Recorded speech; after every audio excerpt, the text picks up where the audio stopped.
I want you to think back to 2024 when Dune Part 2 came out. I want you to remember how you felt watching it in the theater as those sandworms came across the screen to destroy the Emperor's army. I want you to remember that feeling you felt in your gut, that absolute excitement and awness. And now you know how I felt when I started playing Dune Awakening. I bought this game to experience the full extent of the Dune universe, to be in the Dune universe. But Dune Awakening has got some mixed reviews. And by mixed, I mean literally mixed. That's what it says under the Steam store. But I did it anyway because I am a fan and I wanted to be a part of this. I read the reviews and I ignored them because I needed to see for myself, was this game worth the purchase? And that's what we're going to find out here today. Is Dune Awakening what it's all cracked up to be?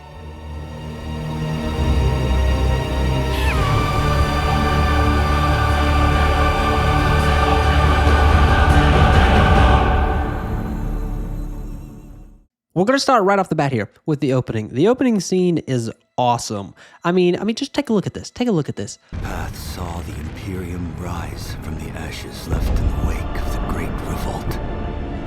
Thou shalt not make a machine in the likeness of the human mind. That is unforgettable. It never gets old for me. Maybe for you, but not for me. That never gets old, hearing Paul Atreides with that absolutely amazing music.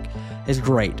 And then we go right into the character selection. Character selection is a bit much for me. I like a good simple character selection, but for somebody who's looking for some more diverse selections, literally like every option you can look at. I mean, take a look at this. There's, hair color, hairstyle, hair, probably even hair material. I don't know. And look, and then you select like your bloodline.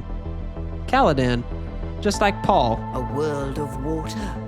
Homeworld. I just went with kind of default Swordmaster. I don't know what would happen if you were to select the Bene Gesserit, or I don't remember what the other one is, like some politician. I don't know, but I chose Swordmaster as kind of a default. And then you go through the kind of Bene Gesserit lady, the test that Paul went through in the movie. You're going through that test, putting your hand into the box. The test is almost complete. I have spoken. Here. Oh, Lord have mercy, it scared me. Kneel.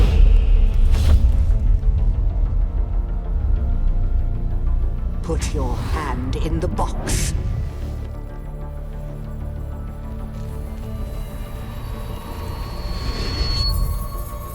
I hold at your neck the Gom Jabbar. And after that, you are sent down to Dune to find the sleeping one. You need to awaken him.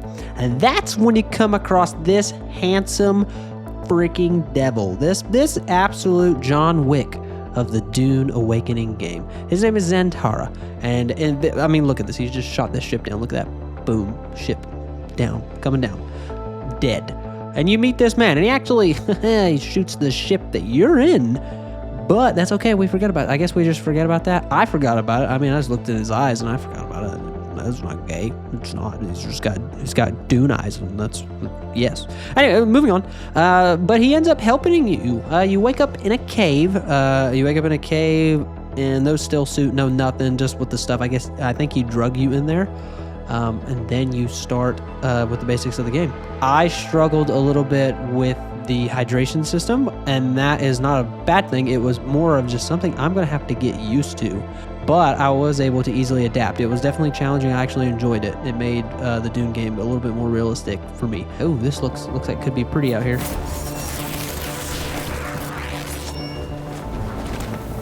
The next 26 minutes we're probably going to kind of skim over. So we run out of the cave, meet Zentara, and he tells us how to escape this area that is filled by Sardaukar. I did some fighting. Not good at the fighting at all. Oh man, I suck at this. You get to see an epic battle between Zentara and a Sardaukar, which Zentara gets badly wounded, and is at this point that you hop into a thumper, what is it called? Like a quadcopter thing, and you make your escape until you eventually crash in the desert from a sandstorm, where you see your first encounter with the sandworm.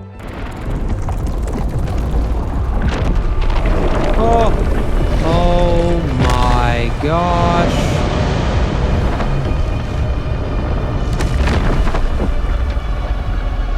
We're just not going to talk about that? It is at this point that you go around the desert and you start collecting materials to create your first desert wear to protect you kind of from the elements. And after you create your desert wear, you go around Arrakis, raiding scavenger camps and gathering resources till eventually you get your first base. We skipped over a lot of stuff there just because we have so much to cover in this video, so we had to skip that whole kind of introduction section there. If you're very interested, go check it out yourself. Now that the stage is set, it's time to get to what I really want to talk about. Instead of just narrating my playthrough of the game, we're going to talk about the actual game. I'm going to start with what kind of my thoughts going into it. What I kept thinking the whole time was how beautiful the game is. Whoa.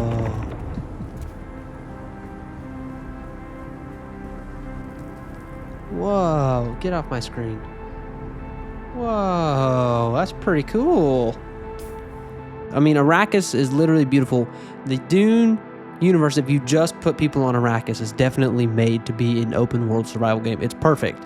I was climbing every rock formation to look at the ships in the sky. The Emperor's ship up in the sky is perfect.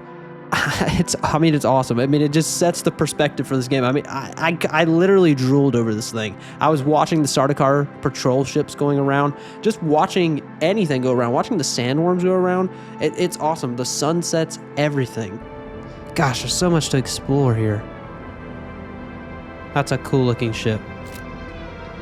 And the other thing that I was always in just awe of was the sheer size of Arrakis. So there's a point in the game where you get to look at the map finally after shooting a beacon in the sky, and you get to kind of look at it. And I thought I was limited to that small map, but little did I know that this map is massive, and you really need a vehicle to navigate it. I thought there was going to be walking a lot more, but once you finally get a bike, you're set. You can ride around everywhere. It is so fun.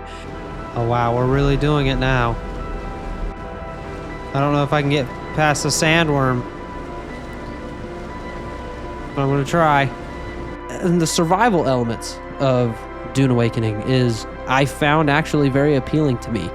The mining laser I found very reminiscent to No Man's Sky, which resonated well with me because that's one of my favorite survival games of all time, one of my favorite exploration games of all time. So I was really finding it tying back to that game, which is why I ended up liking it so much. I mean, the survival elements I loved that it felt like it was right out of the Dune movie, that I was surviving Arrakis. I had to dodge the sun and make sure that I had plenty of water, and then I was able to drink water from my still suit, and then I was draining the blood from the scavengers. It was that part I loved. So I've done nothing but list pros. Let's list some things that I didn't like. The enemies were pretty cool. I mean, they're fine. I wish there was a little bit more to them. And I only played about 4 hours of this game total. Actually, probably like 5 or 6.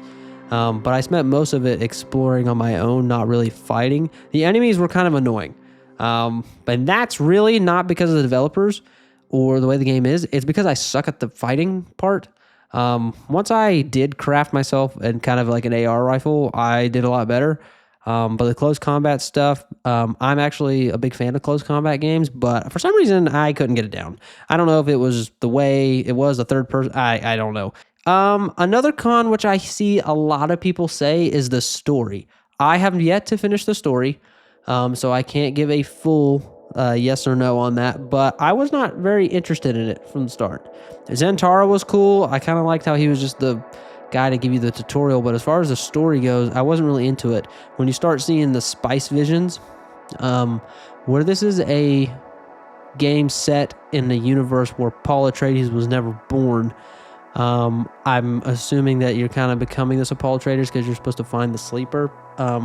But I was way more attracted to the open world survival.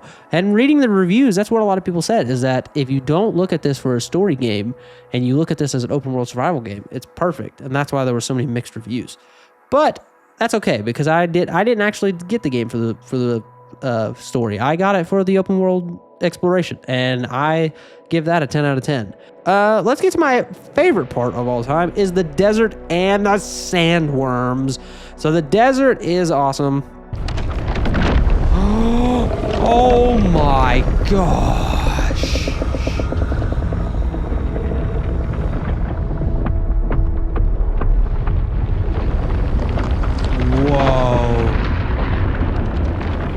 Oh, shoot. Oh, shoot. Oh, shoot. And I'm going to show you this particular spot just to show you, because you can hear it in my voice, just how nerve-wracking it was. And this is exactly what I wanted when I encountered my first sandstorm, which was coming at me on my way back to my base. And boy, it literally killed me twice. I was hanging on by a thread. Just check this out real quick. Come on. Come on. I don't like it. No, but my house is over here. Oh my gosh, I can't see anything. Oh, frick. Oh, frick. Now I'm stuck. Now I'm stuck. Head towards the light. There's gonna be a sandworm here. Oh my gosh, I'm gonna die. That sandstorm, it shook me to my bones a little bit. Like, that was exactly what I expected. I only kind of wish that a sandworm kind of came after me at that point, just so that I could see what that was like. I would have just been in shock at that point, but it would have been worth it. And then finally, the sandworms. The sandworms are the best part of this game. They are awesome. It's kind of like you're the enemy that you just want to watch the whole time, but they are a constant thing on Arrakis, as they should be. You're constantly making noise in the open desert, and they're constantly coming after you. Oh, balls. Holy. Is he coming for me yet? Not good. I like the open world survival aspect of the game. I love how beautiful the game is. I love how vast the game is. I love the mechanics of the game, but I did not get it for the story. And you can take that as you will, but I did not get it for the story. I got it to survive on Dune. I got it to survive on Arrakis, to be in an open world game where I could feel like Paul Atreides. And that's exactly what I got out of this game. So in my personal opinion, I think it's worth a buy. I really do. I think you could load this game up with some friends and it'd be great. If you buy this game as a story guy, if you're a single player guy, I wouldn't do it for the story. But if you are a single player open world survival guy, you buy this game. This game has its pros, its cons. For me, it had way more pros, and I'm going to continue to play this game. But I hope you guys enjoyed this video, and I hope that this sheds some light on it for you guys, because I have seen nothing but mixed videos about this. So I really appreciate you guys sticking to the end of this video and watching it. If you wouldn't mind, please like, comment, and subscribe, and maybe stick around and watch another video. But we will see you guys in the next video. Peace.